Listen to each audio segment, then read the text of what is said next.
Bora estudar! Tchau, Lígia Bojunga. Vamos analisar este livro aqui da Lígia Bojunga. Acabei de ler, né? Lígia, uma importantíssima escritora, literatura infanto-juvenil. Confesso que não conhecia, né? Nunca tinha lido Lígia. A gente tem, né, de ouvir falar, mas estava devendo ler Lígia. Esse é um livro que ele tem 4 contos, então nós vamos falar na ordem aí dos 4 contos, depois a gente faz uma junção ali no final dos temas principais, né, sobre esse conto, né, o que liga, né, o que tem ali em comum esses 4 contos. Tchau é um conto forte. Deixa eu falar uma coisa antes, esse é um livro que foi crescendo para mim, os 4 contos. Então, o primeiro eu não gostei tanto e, né, ele foi uma... E é curioso isso, porque o primeiro conto, o conto que eu menos gostei é o que dá título ao livro, e é o primeiro conto, geralmente o primeiro conto ele impacta. Aqui foi o contrário. Mas é gosto, né? Então, primeiro eu não gostei tanto. Mas esse primeiro conto ele trata de um tema forte que é a separação dos pais. E nós temos uma menina chamada Rebeca, e essa menina chamada Rebeca, ela percebe ali, ela vive aquilo, né? A mãe recebe flores no início do conto, esse conto ele é dividido em partes. Então a mãe recebe um buquê de flores e a mãe, depois de uma conversa, né, um buquê de flores escrito em outro idioma, inclusive, né, não é em português. E a mãe conversa ao telefone com outra pessoa também falando um outro idioma. E ela está, um dia a mãe, caminhando com ela na praia, a mãe chega para ela para conversar com ela sobre isso. E a mãe no começo ela vai devagar, depois ela chega ao ponto, eu vou me separar do seu pai, estou gostando de um outro homem. E a Rebeca é apenas uma menina, né? Rebeca é apenas uma menina, mas a mãe fala para ela como se fosse num tom de uma amiga, alguém que vai compreender. E a gente sente tudo isso, se coloca ali no lugar da Rebeca. Eu mesmo senti essa angústia da Rebeca por a mãe estar contando isso. Depois a mãe vai falar para o pai também. E o namorado da mãe é um cara grego. E esse cara grego, ele quer que a mãe da Rebeca, vá morar com ele, vá embora do Brasil. Só ela, os filhos não. E o pai até, né, tenta isso, de falar para ela, né, mas depois você vai e... Não, depois eu volto buscar as crianças. Não, ele quer você, ele não quer as crianças e você não vai levar as crianças. Rebeca um dia está caminhando na praia, tomando sorvete, e ela vê o pai sentado, bebendo. E o pai, né, fala para ela sentar do lado, depois o pai até se arrepende, porque, né, num bar, né, ambiente para uma criança. Rebeca senta ao lado dele. E a Rebeca olha a quantidade de copos que ele já bebeu. E a Rebeca promete que a mãe não vai. Né? A mãe não vai dizer tchau. Quando a mãe está para sair de casa, para ir embora, a mãe leva isso firme, vai deixar as crianças. Rebeca se agarra à mala da mãe. Não, você não vai. E a mãe puxa e há aquela luta ali. E percebam como a mãe naquele momento parece ser uma outra criança. Né? A mãe tem muito isso. Né, de parecer às vezes se colocar numa igualdade ali com a Rebeca. E a Rebeca, ela fica ali naquela luta com a mãe, até que a mãe, né, eu vou ler aqui para vocês as partes, ó. Primeira parte, o buquê, segunda parte, na beira do mar. Eu não ia, mas eu resolvi colocar terceira no sofá da sala. Quarta parte na mesa do botequim, que é onde ela encontra o pai lá que eu falei para vocês. 5, a mala, que é onde ela está, que ela não quer deixar a mãe ir com aquela mala. Tá? Mas o que acontece? A mãe vai, larga a mala e vai. E a parte 6 é sensacional. Eu gostei muito da parte 6, porque a parte 6 é: o pai volta tarde e encontra um bilhete no travesseiro. E o bilhete é da Rebeca, não é da mãe. A mãe, quando saiu, só disse tchau e saiu correndo. A mãe não levou a mala, foi sozinha.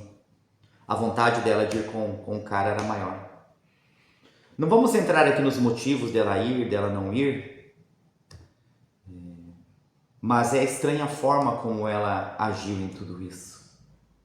Não estou falando de ter ido, mas, né, a forma. Alguém que não quer os seus filhos, eu sempre penso muito nisso, né? Eu que tenho filhos, você vai ver com alguém que não quer os seus filhos. E lá nessa última, termina, né? Essa última parte, ele é assim: querido pai, não deu para eu cumprir a promessa, a mãe foi embora mesmo, mas a mala dela ficou. E eu acho que assim, sem mala, sem roupa para trocar, sem escova de dente nem nada, não vai dar para a mãe ficar muito tempo sem voltar. Não sei, vamos ver. Eu arrastei a mala e escondi ela debaixo da sua cama, viu? Um beijo da Rebeca. E um desenhinho lá de um barco. Então vamos ter algumas coisas para nós falarmos aqui. O céu hoje está tão lindo, gente. Depois de um frio assim, abriu hoje o sol. É por isso que eu estou olhando um pouquinho para lá às vezes, né? Para lá fica a serra, para cá fica o mar.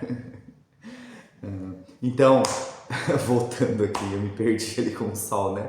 Voltando aqui no que tem no bilhete dela. Então, olha a ingenuidade de uma criança, né? A mãe foi sem a mala, ela não vai ficar muito tempo, ela vai voltar. E ela fala que ela coloca a mala embaixo da cama do pai, né?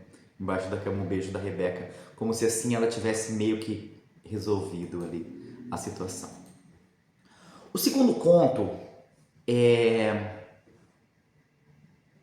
esse tem 10 partes, também é dividido em partes, e ele se chama O Bife e a Pipoca. E ele começa com uma carta, né? A carta de um amigo. E nós já vamos ver quem está mandando essa carta, né? Tem um amigo que se chama Guilherme e ele escreve uma carta para o Guilherme falando sobre como está lá, né, a vida dele, porque o Guilherme foi embora. O Guilherme saiu do Rio Grande do Sul e o Guilherme foi rumo Porto Alegre? Canoas, Pelotas.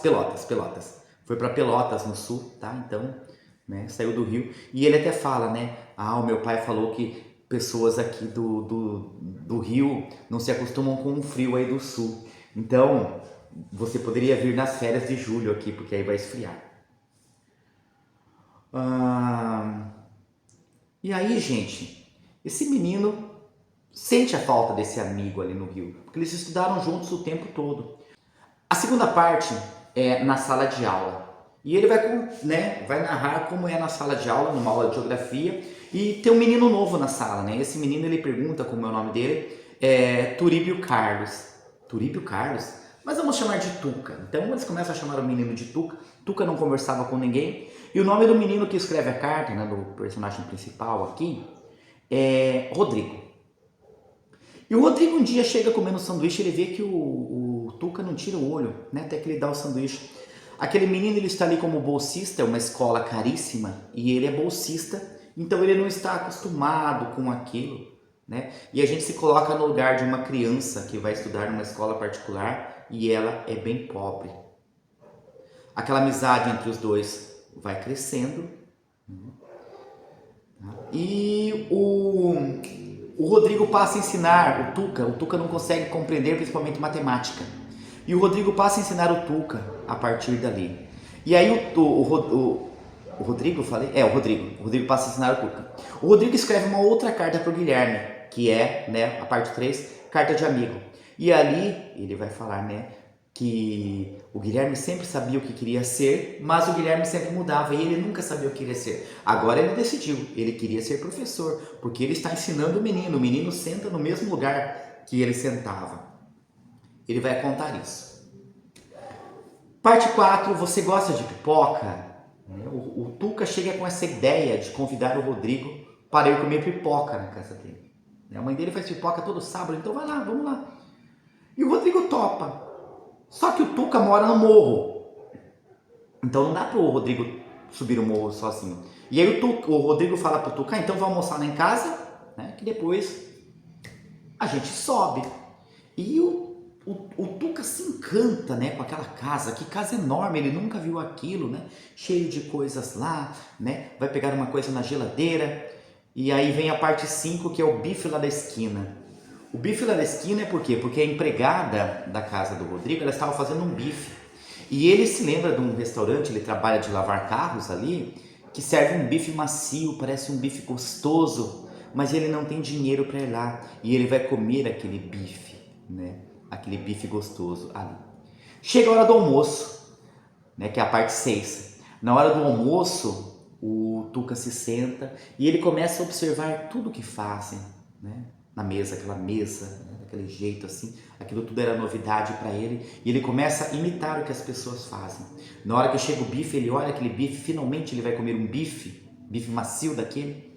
Só que na hora que ele está tão nervoso que ele vai cortar ali na faca, o bife voa do prato dele e aí a empregada vai lá limpar e acaba jogando talco e o talco sobe para o ar, acaba o almoço e eles vão lá para pipoca. Mas o Tuca já está assim, poxa, numa casa dessa o cara vai querer comer pipoca lá na minha casa? Mas eles saem dali. E aí vem a parte 7, que é a pipoca. O Tuca ainda pensa, né? O Tuca ainda pensa, vamos ficar por aqui mesmo, não vamos subir o morro não, né? Mas o Rodrigo quer ir. Não, agora você me convidou, você disse que tem 10 irmãos, eu quero conhecer os seus irmãos. E eles vão subindo ali, o Tuca meio correndo, né? Chega lá, a irmã não tá, mas ela deixou a pipoca feita, deixou, tá lá, né? Com a chave. E nós ficamos imaginando, né? O Tuca começa a se sentir mal, porque aquele menino rico ali vai querer comer a pipoca, não vai? E ele pergunta, mas e a pipoca? Vamos comer a pipoca. Né? E aí ele... Né? A pipoca, como eu falei, acho que eu falei, né? Ela está num quartinho, ele vai lá, pega a chave, e aí a mãe dele, uma mulher lá caída, e ele acaba falando, né? Brigando lá com o Rodrigo ainda, empurra o Rodrigo na lama, e ele fala que não dá para eles serem amigos, porque aquela lá é a mãe dele bebe. E que bom que ele não viu a mãe dele gritando. Então a gente começa a imaginar aquele sofrimento todo daquela criança, a vida de frente dos dois. Né? O Rodrigo não entende nada e ele escreve uma carta para o amigo falando sobre essa separação. E a gente vê a visão da criança. Né? A criança não consegue perceber a vida dura que o outro leva. Tá? Aliás, tem adulto que pensa que todos têm as mesmas oportunidades, não é mesmo? Tá? Então, né? O que nós vamos pensar disso, né? Falam tanto na meritocracia, né? Todos têm as mesmas chances, né? Conforme alguns, e aqui, né? Falando que não. A carta termina assim, né? Ele conta sobre a briga que eles tiveram, e aí se acabou, não fiquei mais numa boa, para ser franco, eu fiquei na pior. Achei que só você ia me entender, por isso que estou te escrevendo, mas já estou começando a achar que nem você vai compreender. Né? Paciência, eu vou mandar a carta assim mesmo. E vem a parte 9. Né? O cara, me desculpa, foi sem querer. E o Tuca falta na segunda-feira, falta na terça, na quarta ele falta, fica aquela coisa, um olha pro outro, né? Até que eles se esbarram e o Tuca pede desculpa para ele. O Tuca pede desculpa. E o Tuca pergunta se ele gosta de pescar. O Rodrigo diz que sim, mas fala que na verdade ele nunca pescou nada, ele ia pescar com o antigo amigo dele, mas ele nunca pescou nada. E o Tuca fala, então, eu conheço um cara lá no amor que sabe todos os macetes, você vai pescar comigo, né? Vamos combinar, se não chover? E termina com um bilhete e PS de amigo. Então perceba, né, a parte 10 é um bilhete, já não é uma carta. Então parece que o amigo foi trocado, eu vejo dessa forma. Bilhete e PS de amigo, termina assim. Alô Guilherme, tudo bem por aí? Hoje aconteceu um negócio sensacional, peguei um peixe. Um abracíssimo do Rodrigo. PS, o Tuca tá me ensinando um bolão de macetes de pescaria. E a gente já combinou que todo sábado vai pescar, com chuva ou sem chuva. Então, olha a diferença. Vale ressaltar que no livro está escrito, tá? As cartas, tá? De forma manuscrita, só para você ter conhecimento sobre isso. A terceira parte é a troca e a tarefa, né, que ele vai falar sobre uma moça, uma menina na verdade, né, que quando ela era criança, ela tinha ciúme. E ela sempre fala sobre isso, né, o ciúme estar ali com ela, tem a irmã dela, por que o ciúme não vai pegar a irmã dela? E ela sempre foi comparada à irmã como um exemplo, e ela não gostava de estudar. Isso acabou fazendo pedir para ir estudar em um internato. O pai concordou, a mãe não achou legal, mas o pai concordou. Ela foi para lá, quem sabe assim, né? O pai ainda disse, quem sabe assim ela fica parecida com a irmã e começa a gostar de estudar. Numa das voltas para casa, ela vê um rapaz ali, por volta da casa. Só que aquele rapaz começa a olhar para a irmã dela. Começa a olhar para a irmã dela. E aquilo deixa ela com ciúmes novamente. Ela volta lá para o internato. E logo a mãe avisa que como tinha feito uma festa de 15 anos para a irmã, agora ia fazer para ela. Não sei se eu falei, mas acho que vocês perceberam, a irmã era mais velha. Tá? E ia aproveitar para fazer a festa para as duas, porque a irmã ia ficar noiva. E aí começa a passar na cabeça dela, né? Na cabeça dela começa... E se for o Omar? O nome dele é Omar, tanto que ela escreve um poema que ela conhece chamado Omar, né? Omar. O mar está muito presente aqui nesses contos, tá? Todos os contos, o mar nos 4 contos está presente, então é um elemento presente em todos os 4 contos aqui deste livro. E ela vai vivendo essa tensão de voltar para casa, encontrar a irmã, e quando na festa realmente é o Omar, o namorado, né? O namorado da irmã, o noivo da irmã. Tá? E aí vem o ciúme, e ela vai para um sonho. Ela tem um sonho, e aí neste sonho ela vê 2 janelas, né? Que é a troca ou a tarefa. Ela escolhe a troca. E nessa troca, o que é a troca? Ela começa a escrever, e essa é a troca. Então, para todos os problemas, ela escreve, e aí ela vai esquecendo dos problemas dela. Ela escreve 26 livros, e ela vai escrevendo sempre dessa forma. Escrever foi um alívio para ela, né? E quando ela tinha escrito 26 livros, ela estava ali no 27º livro, ela teve o mesmo sonho de quando ela tinha 15 anos, naquela noite, né? Que tinha 2 janelas e ela tinha que escolher troca ou tarefa. E aí ela pensa, eu já escolhi a troca, agora eu vou para a tarefa. E o sonho diz para ela que quando ela cumprisse a sua tarefa, ela ia embora desse mundo. E aí mostrou lá a tarefa dela desenhada na areia, né? E o mar vinha, né? E os 27 livros desenhados ali na areia. E ela foi andando e ela pensou, eu não vou terminar esse 27º livro. E ela pensa em não terminar, ela para. Às vezes dava vontade, mas ela empurrava o papel, ela não... E aí ela começou a escrever para os amigos, cartas. E os amigos falaram, não, suas cartas é literatura. E ela ficou com medo deles publicarem aquilo. Se eles publicassem, seria o 27º livro dela. E ela até pensa em recolhê-los. Até que um dia ela resolve terminar aquele livro. Né? Ela resolve terminar aquele livro. Deixa eu ir para o finalzinho aqui, que o finalzinho é bem interessante. Hoje, finalmente, eu tomei a decisão de acabar o meu livro. O aviso não me interessa mais, tenho que transformar de novo. O resto não me interessa mais. Se essa, aí ela começa a escrever, né? Se essa é a minha paixão, morre. Em seguida. Eu preferia que o conto tivesse terminado assim. Mas ele tem uma nota ali da própria autora, né? A escritora morreu sem acabar a frase. Deram com ela debruçada na mesa, a ponta do lápis fincada na paixão. Eu acho que não era necessário porque já entendemos, eu pelo menos eu tinha entendido isso. Talvez as crianças não entendessem. Então. E o último conto, o conto final do livro, é o Lá no Mar, né? Se fecha com o mar. E esse literalmente ele se passa no mar. É o conto que eu mais gostei, tá? É o conto que eu mais gostei do livro, o último é o que eu mais gostei. E ele vai contar a história de um cara que era um pescador, que o avô ensinou o pai a pescar e o pai ensinou ele a pescar, né? E ele vai viver naquela vida ali, né? Aliás, o bisavô dele já tinha ensinado o avô dele, na verdade. E ele não casou, ele não teve amores, e ele vai vivendo ali no mar. Até que ele e o barco se tornam como se fosse uma coisa só, os dois ali juntos.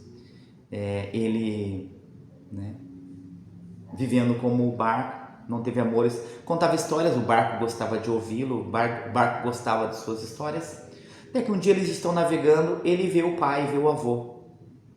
E a gente já sabe o que isso significa quando se fala em mar, né? E ele vê aqueles 2 homens se aproximando, quem vai querer tomar meu barco? E ele cai do barco e ele morre afogado. O barco fica sozinho. E o barco não resolve vir para a praia, o barco resolve ficar ali no meio do mar. Esse conto é lindo. O barco fica no mar e ele fala assim, vou deixar me levar, mas vou ficar aqui. E quando o barco sente que ele está apodrecendo, né, que a sua madeira está apodrecendo, ele, eu não vou fazer nada, deixa aí, né, deixa apodrecer, eu vou ficar aqui até, né, ele até se sente bem, não tenho mais meu amigo, não tenho mais nada. E o barco vai ficando ali. Até que um dia, um pescador avista o barco, ele e o seu filho. E ele fala assim, vamos pegar esse barco, vamos reformar, eu vou vender esse barco, vou pintar e vou vender. E o filho fica ali escutando. E ele amarra o barco e ele tenta puxar o barco com o seu barco e o barco não sai do lugar. Fala, puxa vida, mas um barco velho desse não quer sair do lugar? O menino olha aquele barco e pula para o barco. E o menino começa a sonhar com aquele barco. O menino não gosta do mar, não gosta de ir para o mar, mas ele vê aquele barco e ele quer aquele barco para ele. E ele já tem um lugar lá na praia, lá atrás do monte, em que ele fala que ele vai deixar o barco para ele brincar lá. Vai ser o barco dele. E o menino dentro do barco começa a contar histórias e a cantar músicas para o barco. E o barco é como se o barco tivesse vontade de viver novamente para ouvir aquelas histórias do menino. Olha que lindo esse conto, né? Cheio de metáforas. O barco começa a ouvir aquelas histórias, tá? E o barco se alegra novamente. Aí o pai chama o menino, acorda, arrebenta várias vezes, não consegue puxar, antes disso acontecer. Vamos embora, vamos abandonar esse barco. Não, vamos levar o barco. Não, mas esse barco aí, né, já tá velho. Eu entrei e agora vi que a madeira dele tá toda podre, não vai dar certo consertar. Não, pai, mas eu quero um barco para mim. Não, que barco para você? Você nem gosta de mar? Não, mas eu tenho um lugar lá onde eu vou deixar o barco. O menino não quer deixar o barco e o pai insiste. Vamos deixá-lo aí. Não, o menino não quer. E aí o pai, né, para se livrar, fala assim, ele amarra o barco de uma forma lá, porca lá, né? Até pensando, nem vou me esforçar, a corda vai arrebentar, não vou conseguir puxar esse barco mesmo, e a gente vai embora. E o barco lá começa a ver o menino falar do outro lado. E ele fica querendo ouvir o que o menino fala. E parece que o barco tem vontade própria. Mal amarrado, ele vai sendo conduzido. E o menino fica ali feliz, porque o menino está levando aquele barco com ele. E o final é esse, tá? O barco vai com o menino. Então é aquela coisa da atenção, né? De nós darmos atenção para alguém. Alguém que está velho muitas vezes. Alguém que está ali morrendo muitas vezes, está para morrer. E nós damos atenção e, né, a vida dele volta. Para quem for fazer o vestibular WESB, uma dica aqui.